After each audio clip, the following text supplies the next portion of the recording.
ท่ามกลางความแห้งแล้งของทะเลทรายจอร์แดนมีโครงสร้างลึกลับที่ยาวถึง150กิโลเมตรทอดตัวอยู่อย่างเป็นปริศนารู้จักกันในชื่อกำแพงคัตเชบิบหนึ่งในปริศนาที่ยิ่งใหญ่ที่สุดของโลกที่ในปัจจุบันยังไม่มีใครรู้ได้แน่ชัดว่าสร้างโดยใครเพื่ออะไรและสร้างขึ้นตั้งแต่ตอนไหนจากความพยายามของนักโบราณคดีพวกเขาได้เบาะแสว่ากำแพงปริศนาอันเก่าแก่นี้ถูกสร้างขึ้นมาตั้งแต่ยุคเหล็กและจากการศึกษาที่ก้าวไปอีกขั้นด้านโบราณคดีทางอากาศความลับของกำแพงนี้ค่อยๆถูกเปิดผนึกทีละส่วนวันนี้อาจจะเป็นหนึ่งในการก่อสร้างพรมแดนแรกๆของประวัติศาสตร์มนุษยชาติในคลิปนี้อับดุลไฮทูบนำเรื่องราวของกำแพงคัตเชบิบกำแพงหินปริศนาที่ยืนหยัดท้าทายการเวลารอคอยการพิสูจน์มาร่วมค้นหาความจริงของโบราณสถานที่เป็นมากกว่าแค่ซากปรักหักพังของกำแพงไปด้วยกันในคัตเชบิบกำแพงโบราณลึกลับแห่งจอร์แดน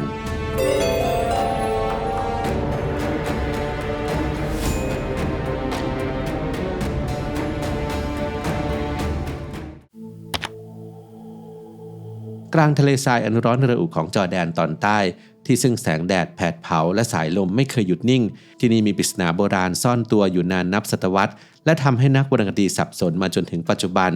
กำแพงคัตเชบิบโครงสร้างหินโบราณที่ทอดยาวถึง150กิโลเมตรแหล่งโบราณคดีที่ยาวที่สุดของจอร์แดนกำแพงลึกลับที่ยังไม่มีใครคลายข้อสงสัยถึงการมีอยู่ของมันได้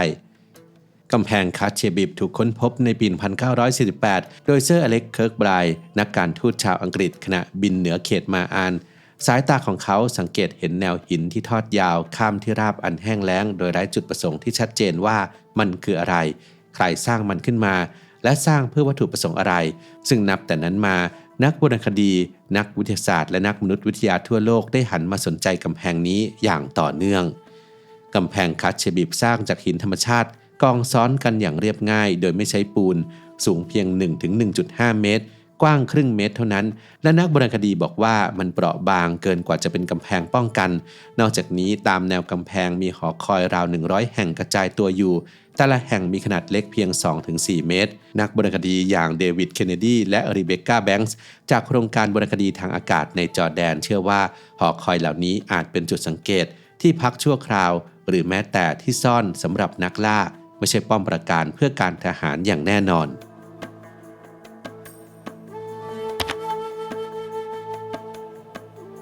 ศาสตราจารย์เดวิดเคนเนดีจากมหาวิทยาลัยเวสเทิร์นออสเตรเลียผู้เชี่ยวชาญด้านโบราณคดีทางอากาศได้ให้คำตอบที่น่าสนใจเขาบอกว่าเมื่อมองจากฟากฟ้าทางตะวันตกของกำแพงนั้นเผยให้เห็นร่องรอยของการเกษตรโบราณ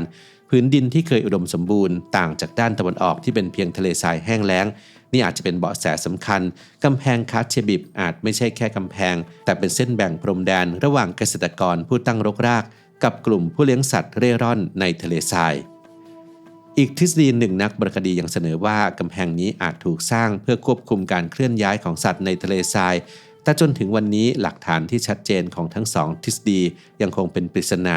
แต่สิ่งที่แน่นอนคือกำแพงคัตเชบิบเป็นมากกว่ากองหินธรรมดามันมีความเป็นไปได้มากกว่าว่ากำแพงนี้ทำหน้าที่เป็นพรมแดนแบ่งแยกอะไรบางอย่างและนี่อาจจะเป็นหนึ่งในบันทึกแรกสุดของมนุษยชาติในการสร้างพรมแดนเส้นแบ่งแยกที่ทำหน้าที่แยกดินแดนและกำหนดแนวคิดการแบ่งเขตแดนที่สืบทอดมาถึงยุคปัจจุบันตั้งแต่กำแพงโบราณไปจนถึงโครงสร้างสมัยใหม่ที่เราเห็นในทุกวันนี้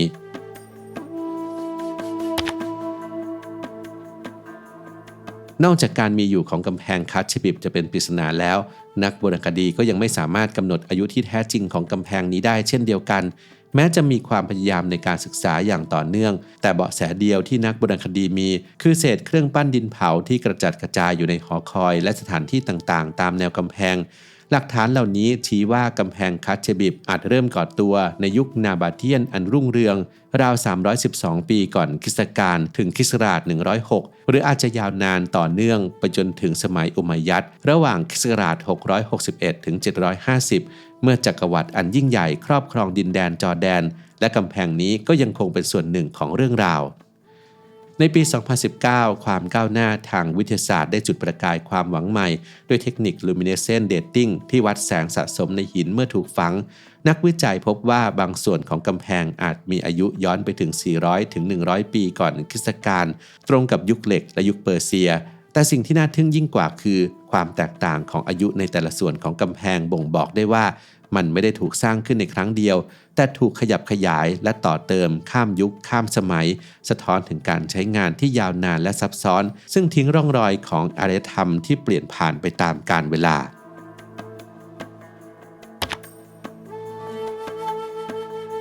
สำหรับคนท้องถิ่นของจอร์แดนพวกเขาเรียกมันว่าคัตเชบิบซึ่งแปลว่ากำแพงของเชบิบตามชื่อของเจ้าชายแห่งจักรวรรดิฮิมยันตำนานเล่าว่าอาเมียดเชบิบอันมาดาวีผู้ปกครองทรานส์จอร์แดนก่อนยุคอิสลามคือผู้สร้างกำแพงนี้แต่นักวรรณคดีอย่างเดวิดเคนเนดีเสนอว่าความจริงอาจซับซ้อนกว่านั้น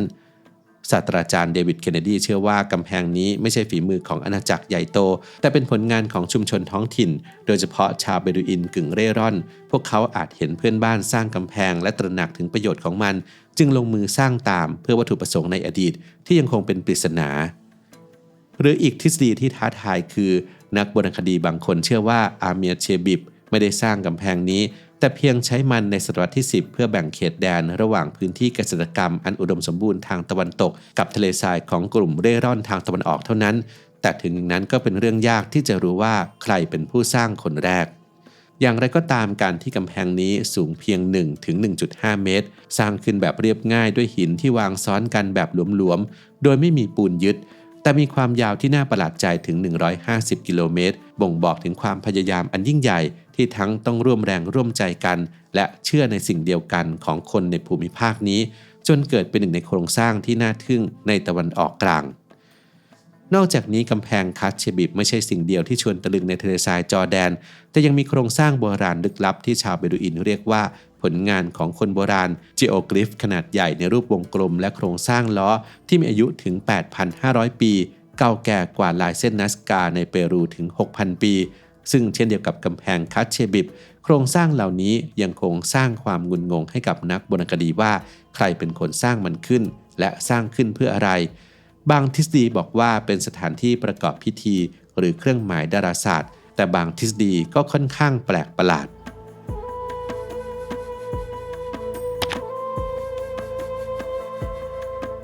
ในปัจจุบันกำแพงคัตเชบิบยังคงยืนหยัดเป็นปริศนาท่ามกลางทะเลทรายอันร้อนระอุของจอร์แดนตอนใต้แต่ด้วยพลังของเทคโนโลยีสมัยใหม่ความลับของกำแพงนี้กำลังถูกเปิดเผยทีละน้อยด้วยโครงการ Aerial Archaeology in Jordan หรือ AAJ และทีมจาก Endangered Archaeology in the Middle East and North Africa หรือ AMINA ได้ใช้โดรนและภาพถ่ายดาวเทียมเพื่อบันทึกทุกก้อนหินทุกหอคอยและทุกเส้นสายของโครงสร้างโบราณนี้อย่างละเอียดด้วยภาพถ่ายทางอากาศกว่า 115,000 ภาพจากโครงการ AAJ ผังของกำแพงและหอคอยราว 100 แห่งถูกเผยโฉมจากมุมสูงภาพเหล่านี้เปรียบเสมือนหน้าต่างสู่ประวัติศาสตร์ช่วยนักวิจัยเห็นรายละเอียดที่มองไม่เห็นจากพื้นดินนักวรรณคดีชาวจอร์แดนใช้ภาพถ่ายความละเอียดสูงเหล่านี้เพื่อเจาะลึกปริศนาของซากปรักหักพังแห่งนี้ได้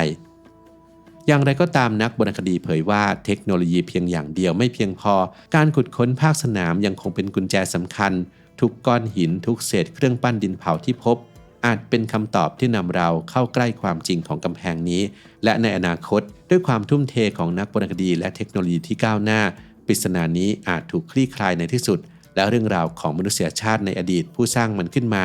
จะดังก้องผ่านผืนทรายแห่งจอร์แดน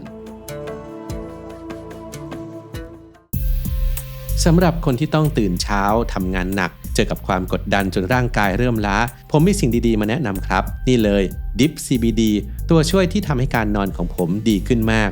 เขาช่วยทั้งเรื่องของความผ่อนคลายลดปวดเมื่อยและทำให้หลับลึกจริงๆครับบอกเลยว่าเป็นสิ่งที่ต้องพกติดกระเป๋าในช่วงนี้เลย